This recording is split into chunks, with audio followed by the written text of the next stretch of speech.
Bagamat gumapang sa kamay ni Angelo Leo ang ating pambato na si Mike Plania, mga bossing, mag-iisang taon na ang nakalipas, kung saan ay agara naman itong nakabalik sa ibabaw ng luna. Dalawa kaagad ang iniligpit ni Mike Plania, mga bossing, para sa taong 2024 na sila Martin Diaz, at ang huling nakalaban ni Mike Plania, mga bossing, para sa taong 2024 ay itong si Davey Julio. Pareho nga po itong winasak ni Plania. Pero sa susunod na buwan, mga bossing, ngayong January 25, isang Leon naman ng featherweight division ang makakasalpukan ni Mike Plania. Ito'y walang iba, mga bossing, kundi ang Amerikano na si Umar Trinidad.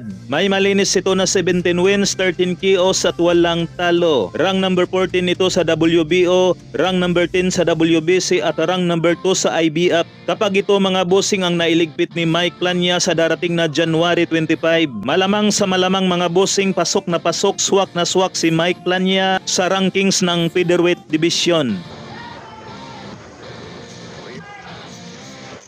now, it's a lot of your turn, my turn on the inside. That's why no one's getting through. It's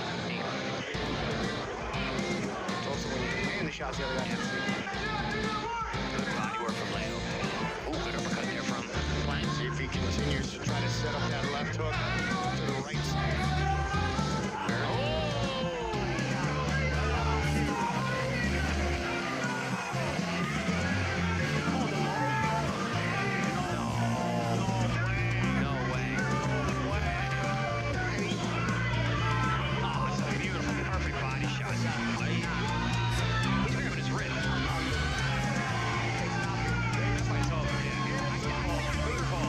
Ito naman ang ating pangpagana, mga bossing, para sa mga barako. General Cuadro Alas Casimero. Trending nga po ngayon ang kanilang post ni Salome. Nagkatawanan nga po sa comment section, mga bossing, na kung itong si Albert Pagara nga daw ay may paparating na exhibition. Meron din daw exhibition itong si Cuadro Alas, mga bossing, dito kay Salome.